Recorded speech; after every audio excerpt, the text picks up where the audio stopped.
got it right back there.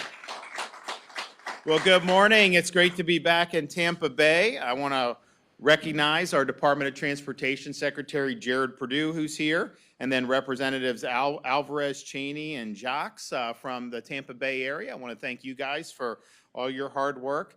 We are approaching the start. Well, I guess they've already had week 0 in college football, but like the football season is about to get in full swing. And, I'll tell you, USF, they haven't necessarily picked the easy road to start the season. They got Boise State coming up, I think, on Thursday night. Then they've got to play the Gators, and then they've got to play the Hurricanes, and both Miami and Florida State are ranked. I think they're both in the top 15. So best of luck to everybody at USF for that string.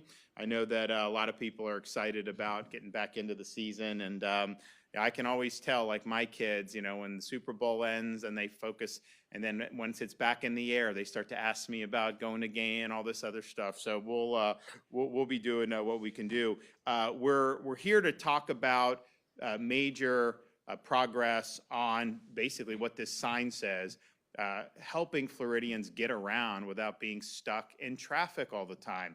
And when I became governor, I said, listen, obviously, you want safe roads. There's things. I was like, I want our transportation to be about getting people from point A to point B as efficiently as possible.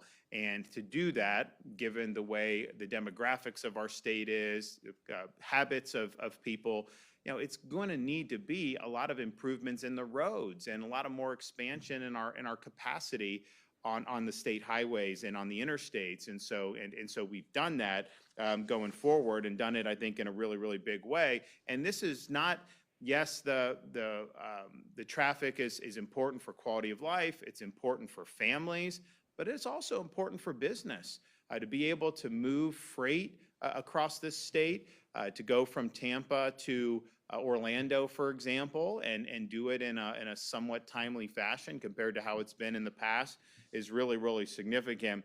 We, as a state, have been ranked the #1 economy in the country 3 years in a row by CNBC. We've also been ranked #1 in economy by U.S. News and World Report. Our GDP, when I became governor, was $1 trillion, which was significant. Now it's close to $1.8 trillion. So we've had really significant economic growth. The only state I think that's had more economic growth since 2019 is Idaho. Now they're a lot smaller, so it's easier to grow higher as a percentage, but we are #1 amongst all large states by a pretty significant margin, and so we're happy with that. I think people saw the federal government. We just got I think it was a AA- rating from one of the rating agencies. Florida, we're AAA with every agency across the board, AAA. And if you look at what we've done, we have state debt from the history of Florida. And, it wasn't like it was like out of control or anything. I mean, honestly, it was relatively modest for a state of our size. But what we did was create an accelerated debt repayment program, and we work with the legislature to be able to do that. So we've been able to retire debt earlier, saving interest costs, but also at below market rates because our guys and the bond finance can go in and do this. So all told, by the end of this fiscal year, all of Florida's history up until the time I became governor will have paid off about 50% of the state's total debt. So of any state, I think there may be 1 or 2 states that don't have any state debt at all, but of the ones that do, we have the lowest per capita debt of any state in the United States. And we continue to do, I think, smart things. Our rainy day fund, it's called the Budget Stabilization Fund. We have more than tripled that since I've become governor. And we actually, in this most recent budget, put money in, the legislature put enough money in to where we can't put any more in legally under the Constitution. Like, we've maxed it out. But it just shows you, we've been good stewards here and been planning this very, very, very, very well. So we have all those things that are really, really significant, and that's part of how a state does well, to be firing on all cylinders. A couple years ago, we're running surpluses now, but we were running surpluses. And yes, we were cutting taxes. Yes, we were paying down debt. Yes, we were doing things like raising teacher salaries and doing things to restore our environment, whether it's the Everglades or springs or the rivers like the Caloosahatchee, all those things, Indian River Lagoon, you name it. So we're doing that. But I looked at the state. We obviously, we're growing. I don't go out and beg people to move to Florida. I mean, some governors will go out and beg that they come to their state. I don't do that. You know, it's people vote with their feet. It's a free country. They have an ability to do that. But it does create some challenges for us. There's some benefits. People bring a business here. They bring high income here. And we've had a lot of people that have fled some of these other states that consume very little services and then contribute. So there's obviously positives, but then there's also just the fact that, you know, we had 21 million people when I became governor. We got 23.5 million now. That means more people are going to be on the roadways. That means you're going to have to build more schools. That means you're going to have to do things to be able to accommodate that. So I knew this. I think the folks in the legislature at the time understood that, and we looked and said, okay, we have we have our secretary here, Jared Perdue. You know, we have a program with our Florida Department of Transportation. It's called the Work Program. They have certain projects that are in it. They get funding. The legislature funds the work program, and those things, they just knock them out, right? But we were looking around the state, and we're like, well, wait a minute. There's things that haven't even made it into the work program where we need relief now. We can't wait 10 years or 15 years, and some even had to wait 20 years to be able to get this done. It doesn't work that way. And so we launched an initiative called Moving Florida Forward, which took billions and billions of dollars from our state surplus and plowed it into infrastructure programs, many of which were not even projects that we're not even going to begin until next decade. Let's get shovels in the ground now. We know we're going to need to do it. And then let's bring them to fruition 5, 10, 15 years ahead of schedule. And so this was a multi-billion-dollar investment. The total amount has been about $7 billion invested in our transportation system, and at least 20 major interstate and roadway projects across the state have been expedited through this initiative. And that includes some of the projects, you know, that we're going to talk about today. It also includes the Golden Glades interchange on I-95 in Miami-Dade, which really needed it. The Fruitville interchange on I-75 in Sarasota, for those of you who've ever done that. It's going to be the diverging diamond design. You know, these guys study all this stuff about like what works or what, they study the traffic patterns. And so sometimes, you know, when hurricanes happen, people always ask me if there's evacuations, are you going to do contraflow where you go, everyone can go north? And we always say no, because they've studied it. It doesn't work. What they do is they expand, you use the emergency shoulder, you do that. You still need to get people in preparation for a hurricane. We bring the utility workers into stage. We bring first responders. We do all that stuff.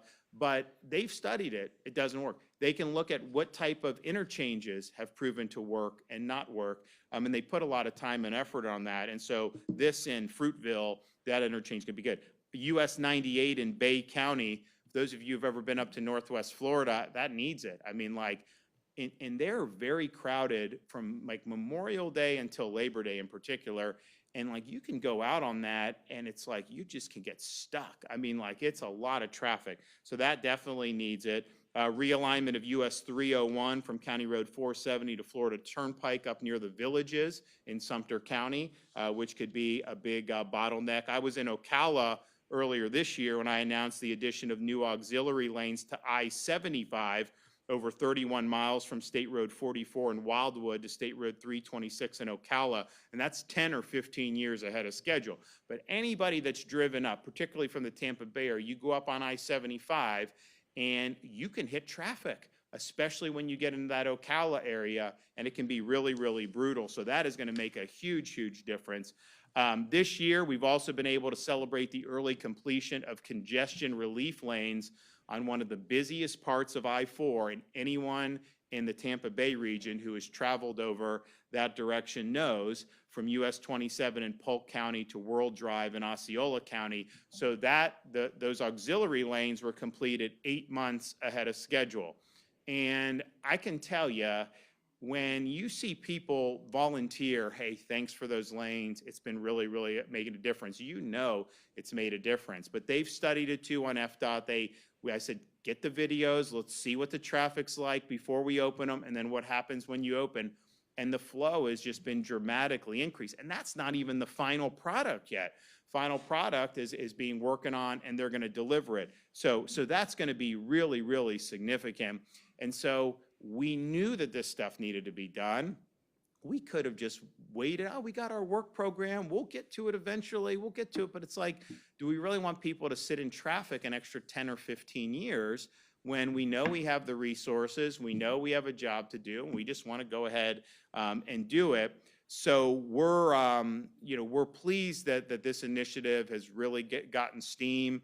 We continue to work really hard. Obviously, FDOT is leading the charge on this and doing a really good job. So our total investment in infrastructure for the next 5 years is almost $70 billion in projects to address congestion, also but improve safety and address any future needs of Florida as it continues to grow. Which brings us here to today, and you've got the picture of a bridge that I think most people who are either in Hillsborough or Pinellas know very well, the Howard Frankland. We are able to say that the Howard Frankland Bridge is the largest infrastructure project ever delivered in the Tampa Bay area. It's carried nearly 200,000 drivers a day for decades. It's been one of the most vital links that we have. The work that we've done over these many years has been significant. Obviously, we saw it during Hurricane Helene when folks were evacuating and up to Hurricane Milton.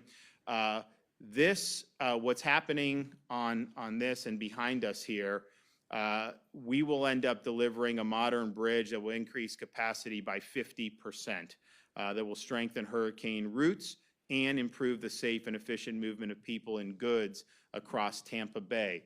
So this is nearly $1 billion investment, and it will, of course, tie directly into other key projects, including Gateway Expressway Project and I-275 Express Lanes, which opened last spring in Pinellas County. It'll also do the existing, which we have on the handout, the I-275 widening in Pinellas County, which is going to be really, really good. We are demolishing, FDOT is demolishing now the old bridge. And so they're going to be continuing to do that. And then they will also be, even though we have the new bridge, they are going to be working on delivering those express lanes for folks. And so when that comes online, that's going to make a huge, huge difference. So this something needed to be done. This stuff is going to be really meaningful. We're also able to announce that we are breaking ground on the I-275 expansion, which is one of the largest moving Florida forward projects in the region. Hundreds of millions of dollars are going into this. This will relieve congestion in Pinellas County. It will help moving goods around the Tampa Bay area, and it will, of course, reduce travel delays. Some say up to 85% reduction in travel delays, regional economic value of over $1.42 billion. So by widening the I-275 lanes and adding new express lanes that connect directly into the Howard Frankland Bridge, we're building a continuous corridor of improved mobility and preserving I-275 as a major hurricane evacuation route. Now, hopefully, we don't need to use that in the ensuing years. I mean, sometimes we have long droughts where we don't get any major hurricanes. I mean, we had 10 years recently where we didn't have any. As it looks right now, I mean, we're late August. As you get into September, it's kind of like the frequency as you get into September, mid-September, late September. You know, that's kind of the most sensitive period if you just look historically about when these storms come. What we can say is at least right now, there's no activity on the horizon that would be concerning. So if it's a wave off Africa, obviously it would take time for something like that to come on the scene, develop. By the time it moves across the ocean, I mean, you're talking about many weeks at that point if there's nothing on the horizon now. Sometimes the ones on the Gulf, in the Gulf can form a little quicker and move. Fortunately, we don't see anything now. We're ready. Everybody should be ready. You now have universal disaster preparedness supplies tax-free, regardless of time period. So go ahead and buy whatever you need to buy, and hopefully that they just sit there in the wrapper and you don't use them now. But we're prepared for it. But so far it's been relatively uneventful. Now I would also caution people. I remember in 22, everyone was saying, because they always say it's going to be the worst hurricane season ever. Like literally every year I've been the worst, right? And it was like almost nothing in 2022. And so we get into September and people are starting to notice this. And then we kind of get like, okay, into that second week of September, and then we hit the midpoint of September. Then people are more vocal about it, like this hurricane season's nothing, everyone's wrong. And then you had Hurricane Ian, right? I mean, so like it only takes one. So hopefully we don't need to use for hurricane routes, but I do think when these moving Florida projects are done between 275, what we're doing on 75, and you don't need to evacuate that far, but some people do. Some people may have family in southern Georgia. They say, hey, I'm just going to go up and stay with them. Some people may want to go other places. That is going to make a really big difference. And so these are the successes and the progress that we are able to talk about today, both the Howard Frankland Bridge as well as the I-275 expansion in Pinellas County are really, really significant. And I can tell you that 275, that was not even on the radar to be done had we not done moving Florida forward. So that's going to be delivered way earlier than anyone would have been able to do if we had just done kind of the normal processes that's done. So I want to thank Jared Perdue. I want to thank everybody that's been involved with this. We're gonna keep working. Obviously, we got to do the permanent I-4 over there in Polk and Osceola counties, which is going to be very exciting for a lot of people. There's traffic and then there's kind of traffic. I think rush hour traffic kind of is what it is, and you work to be able to mitigate that. But you've got some spots like in Champions Gate, like in Polk on I-4, where you could be driving like any time, and all of a sudden you could just be in standstill. That has been really alleviated well with what we've done on these temporary lanes, but that has always been a problem spot. So that is, I mean, we're really excited to be able to, what we've done, I know people have appreciated it, but then what we're going to be able to deliver going forward is going to be really, really amazing for people. And then this stuff in the Tampa Bay region, this is important. I mean, this is quality of life. This is economic growth. This is everything you want to be seeing. And I'm happy that we had the foresight. I'm happy the legislature saw the need to do this, to get that money in place and to get moving with it. So Jared, you want to come up and talk a little bit about these projects?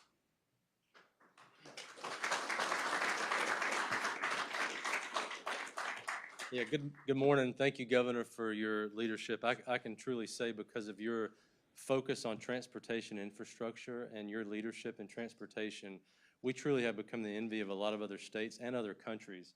We have some of the best transportation infrastructure in the world, and we're continuing to expand and improve on that quality every single day. I'm excited to be here today to highlight one, Howard Frankland Bridge, which is the largest project that we've ever done in this region, $1 billion project. Really important connection between Tampa and St. Pete communities. And the team has worked really diligently, worked really hard, and has kept this project on schedule the whole time. It is a very long bridge, a very complicated project, and there are so many milestones throughout the life of this project. What we're highlighting today is that we're actually beginning demolition of the original Howard Frankland Bridge, which was built around 1960. And you can see, if you look at the new structure we've built, it is much, much higher than the original bridge. There's a reason for that. A lot of times people ask, how do you do emergency response in Florida? Well, the answer to that is when you have a governor like Governor DeSantis and a legislature that supports it, you can continue to plan and build infrastructure that can resist these natural disasters. I mean, they come every year. We get them all the time. We should be prepared for it. And so you can see we've built the new bridge much higher, and I still remember vividly last hurricane season between Debbie, Helene, and Milton making landfall. I remember water lapping up on top of the old bridge, on top of the travel lanes, and it being very dangerous for vehicles. But that water didn't touch the new bridge. It didn't come anywhere close to it because we've significantly raised the elevation. We're going to continue to make strategic investments like that for emergency response. So I'm really proud of the team here. Even though we had, some very difficult hurricane seasons, we've had a lot of impacts from that. The team worked really, really hard here on the Howard Frankland Bridge to actually keep it on schedule. And I'm happy to announce today that with the demolition, we're actually doing it on schedule, and this project is still tracking to finish when we originally anticipated. And when you look at that and realize that with all the impacts we've had from hurricanes, it really is remarkable what we've been able to do. And we have a few more milestones to hit. I mean, obviously we've opened the new lanes on the bridge. We still have to open the express lanes, and that's coming in the near future. And then also the multi-use path, which is going to be the first connection for pedestrians from these two communities. So we're really excited about that. We've made a lot of great progress. I think we've already removed around 36 spans from the old bridge. We have about 322 in total. It's going to be a lot of concrete. One thing that's interesting, we're going to take all of that concrete, we're going to crush it, we're going to recycle it and reuse it on other transportation projects. So we're really looking forward to that. Now, you heard the governor talk about moving Florida forward. This is a once-in-a-lifetime legacy investment. You haven't seen an investment like moving Florida forward anywhere else in this country. It injected $7 billion into an already record work program. It was already a record capital plan, the biggest we've ever had. It injected another $7 billion into that and advanced 20 major projects by at least 10 to 15 years. Some of them were not even funded. We have no idea when they would have been built. And I can tell you, I-4 in Central Florida is one of those. I'm sure everybody in this room has driven I-4. That project in total is a $3.4 billion investment. I have no idea when it would have ever been funded if it had not been for the governor's Moving Florida Forward initiative. And you heard him talk about those congestion relief lanes. They have literally cut people's travel time in half. So if you were in rush hour on Friday afternoon, usually it would have taken you anywhere from 2.5 to 3 hours to get from Orlando to Tampa. It has cut that in half. Now it's an hour and 15, hour and a half. This is a remarkable improvement. It's been an emotional experience for those that are using it, which brings me to the next point here with the Moving Florida Forward project, I-275. It connects directly to the Howard Frankland Bridge project limits. So it's going to take the capacity improvements that are being provided by the new Howard Frankland Bridge, and it's going to extend those another 7.5 miles into Pinellas County. Don't know when that project would have been funded without the governor's Moving Florida Forward initiative. So we're extremely excited about that, and we are already under contract. So we've already gone through procurement. We're already under contract. We're going to be breaking ground soon. And no pressure to the district secretary here in the room, but I'm confident he's going to finish early and under budget. So we'll see how that goes. So with regards to infrastructure, I mean, this transportation infrastructure that we're delivering has a huge impact on the economy. The infrastructure we have in Florida is one of the catalysts for why we can continue to grow and also maintain the quality of life of all of our residents. And it truly is the envy of the world. So thank you, Governor, for your leadership. Okay.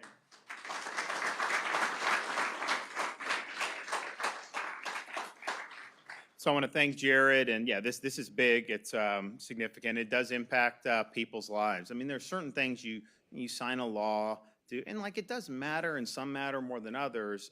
But when you start talking about things like this, and it affects people in their daily lives in a positive way, that's really what this is all about, and that's what we're doing. Also, just want to point out, so there's you hear static out there about, oh, the Florida Department of Transportation is removing, this from the roads, people painted and all this other stuff.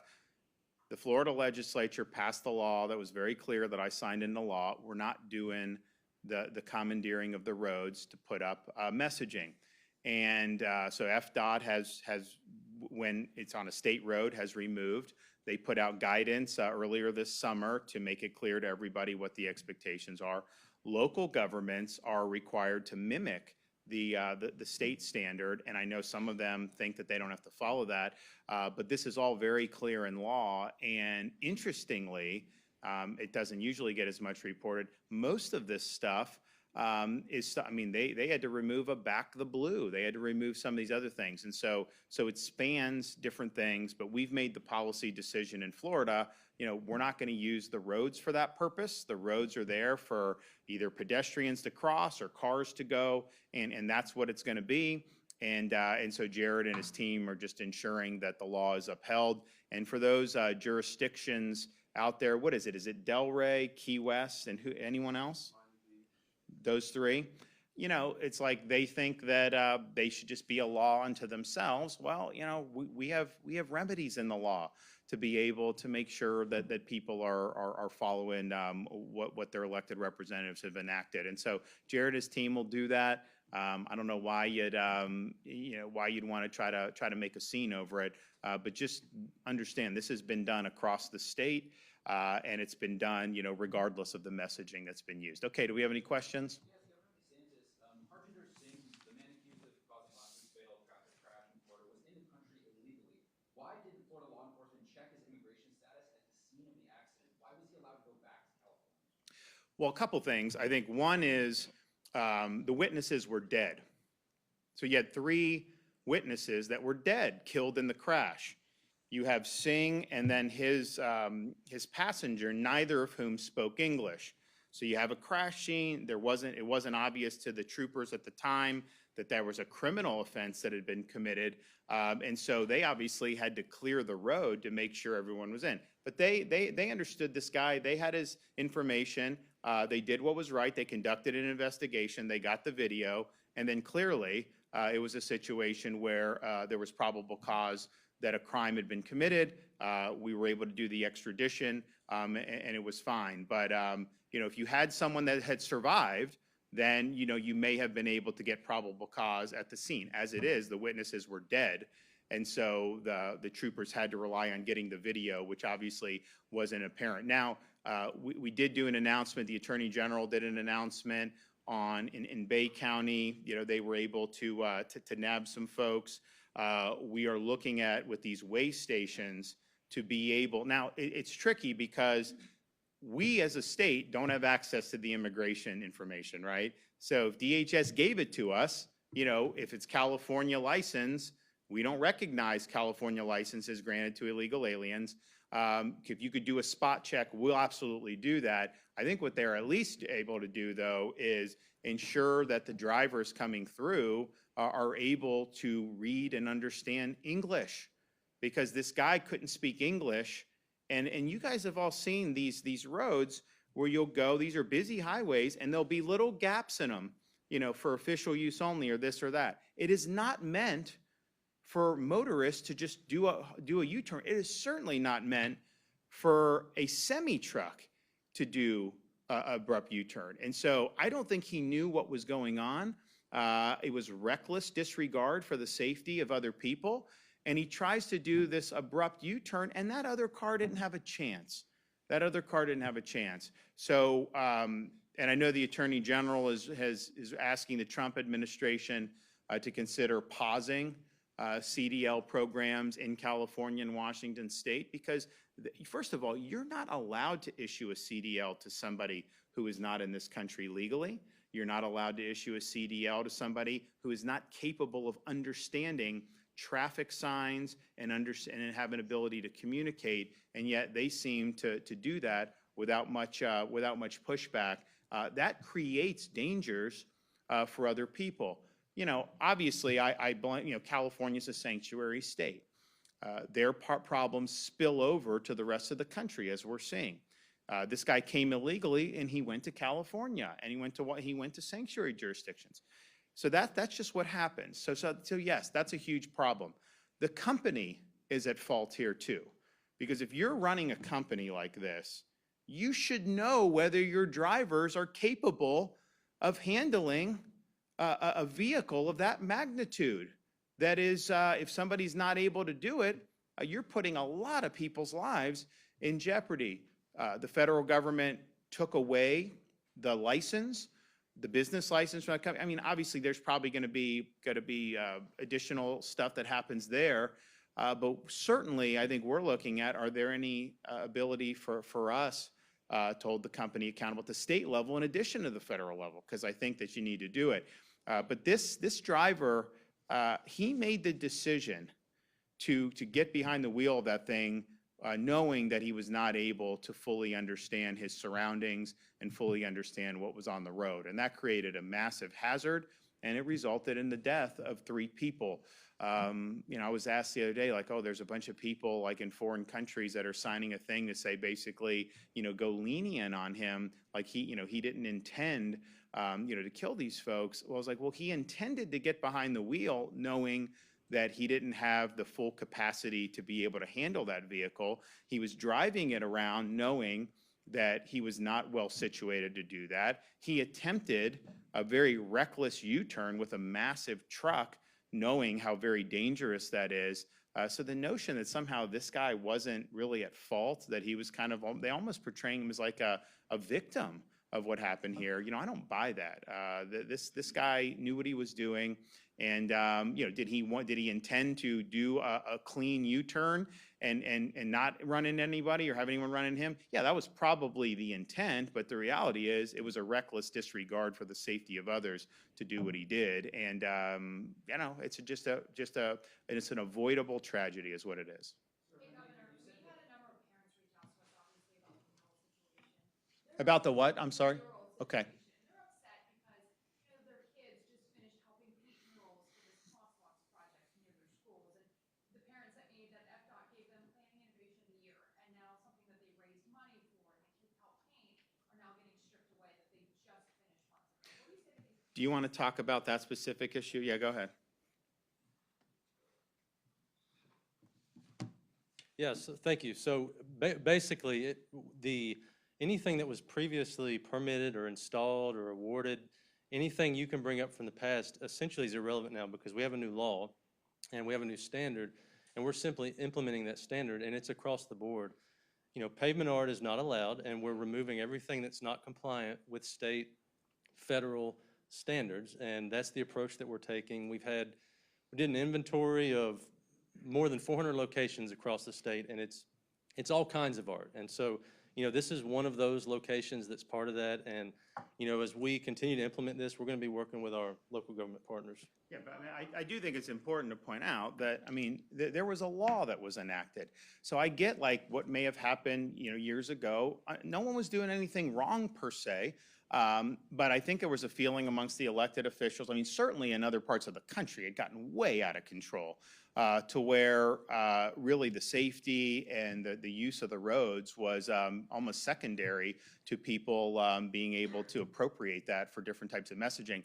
But the legislature passed it. I think it passed unanimously. I think in the Senate it did. I don't know about the House. I signed it into law, and then Jared and his agency issued the guidance. And so what I would tell kids is, we have a representative system of government. People elect their representatives. They're able to enact legislation with the governor's signature, and then when that happens, then obviously people will conform the conduct accordingly. And so I don't think those kids were doing anything wrong. I think it's just a change in policy, and we don't want to be in a situation where we're playing whack-a-mole. Say, oh well, no, that mural's fine, but that's not. We think the pedestrians may get confused there. We think a driver, oh no, that's fine. This. Because, then you get into like, oh, there's a content thing and all that. No, we're just not doing it. We're out of that business in Florida. And so all they're doing is just enforcing the law that had been passed. And I understand there may be people that disagree with it. There's laws that are on the books that I enforce that I may not fully agree with, but I took an oath to do it. And so that's the way the cookie crumbles. And so, but there was a change in law. There was a change in guidance that has been issued. And now with the Trump administration, they are very aggressive on saying that the roads should not have the markings on them, and that's not the appropriate thing to do. So I think you kind of have agreement now, state, federal. I think we're all swimming in the same direction. Most local governments, I think, are fine. They're like, look, if the law changes, the law changes. You're always going to have the Key Wests of the world that are going to virtue signal. That's just what they do. I get it.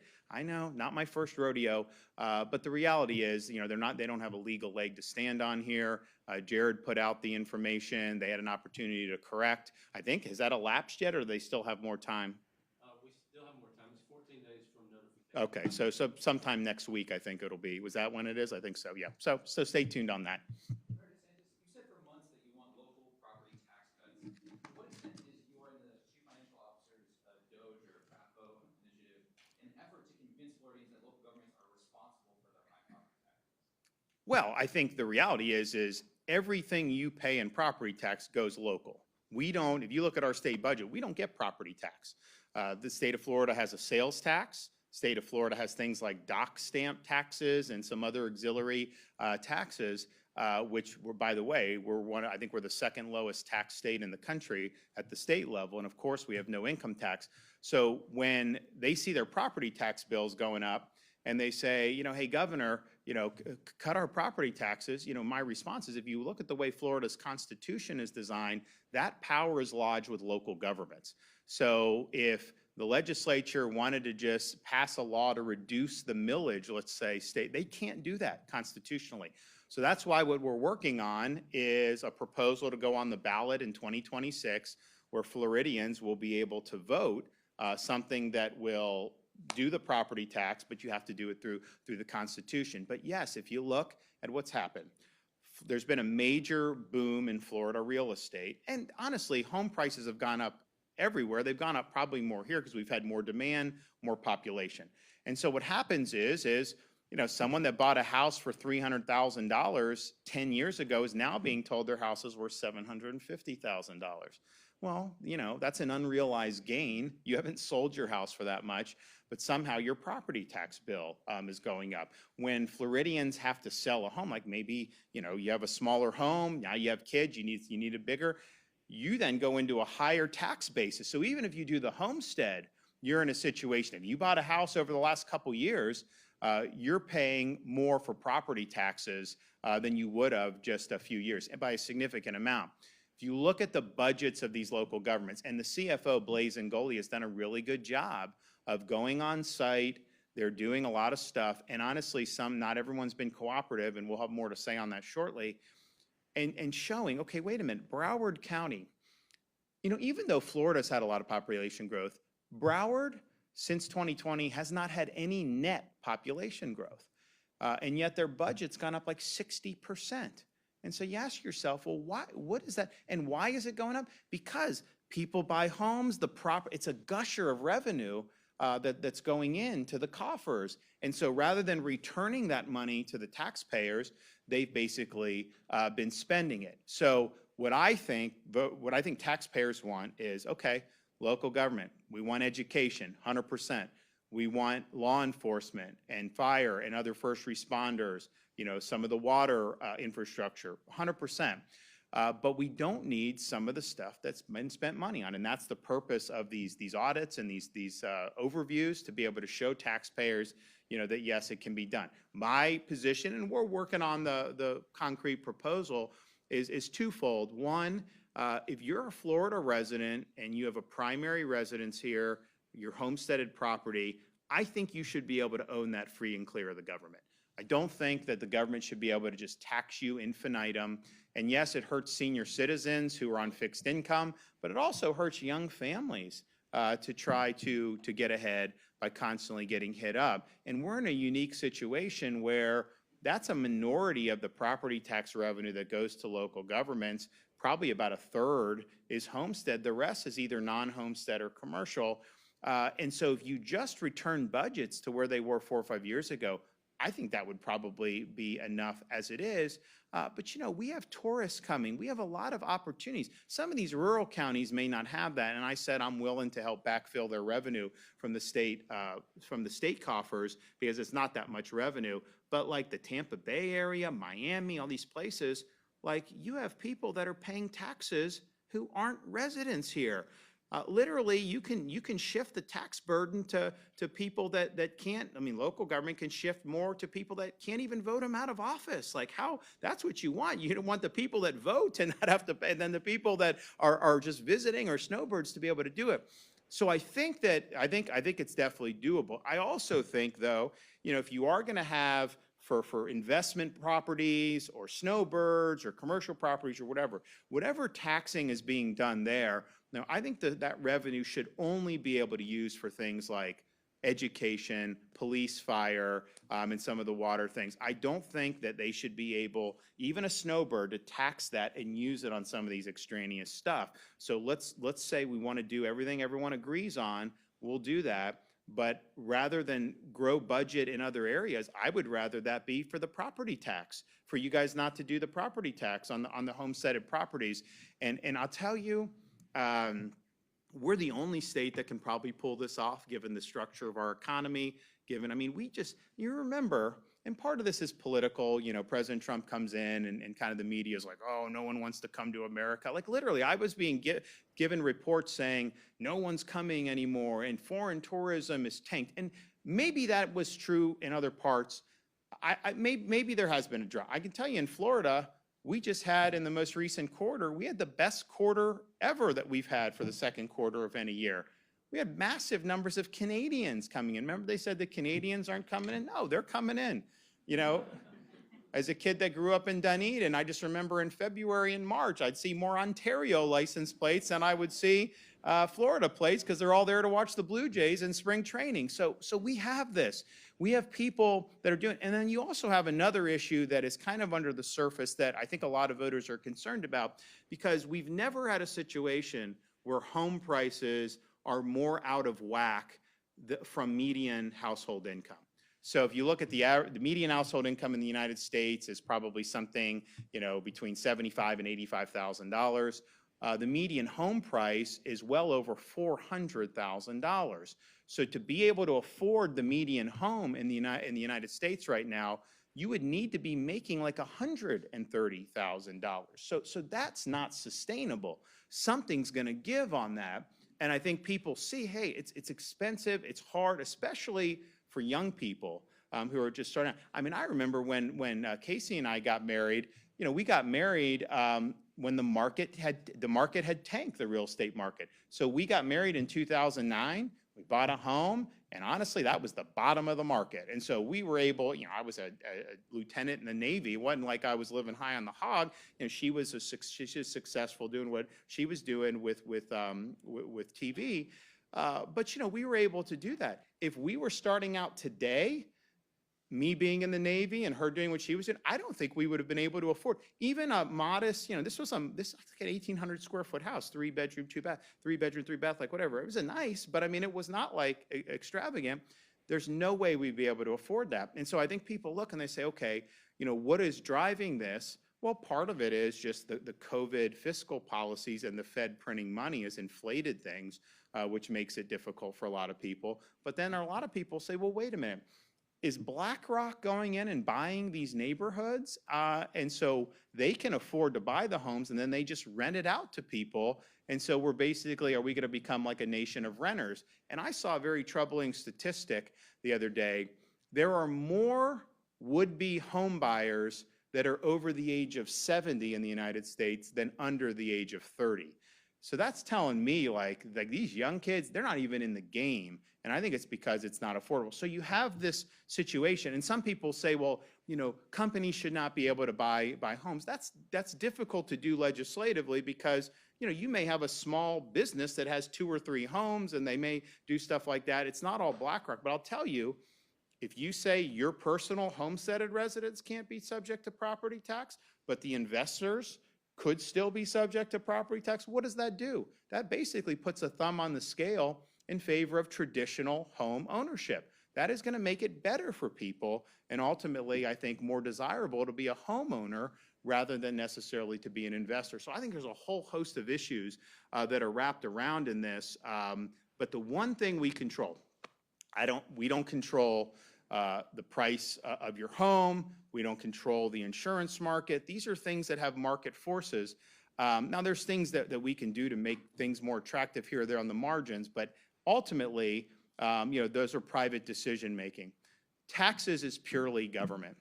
The market can do what they want. We the people of the state control through our Constitution how your property can or cannot be taxed. And so we have an opportunity to present that on the ballot in November of 2026. I've talked to a lot of these legislators.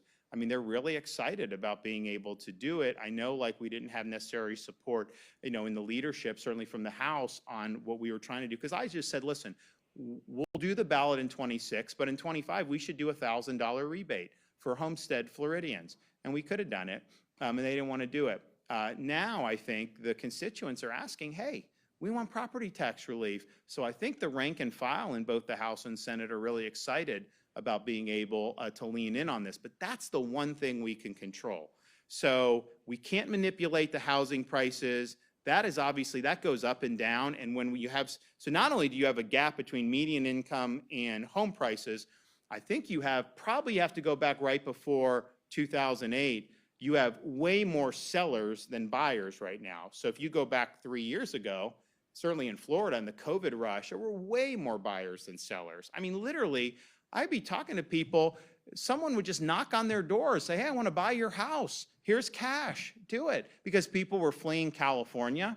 Because, California, like a middle-class home, just costs a lot more than it does in Florida. So they could cash out of their home there, have a bigger house here, and still pocket money. So they're just cutting people checks, saying, we'll take it. So that was that. Now, there's a lot more stuff that's on the market. And I think what's holding up sales is the interest rates.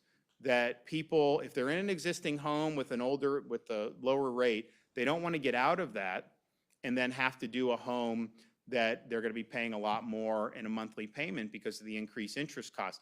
When those interest rates go down, I think you're going to start to see more sales occur. But I think a lot of people, and I'm kind of lean this way, I don't think sellers are going to be happy with what they're offered. I think more people will be in the market, but I think they're going to offer a lot less than what they were willing to offer, 2 years ago.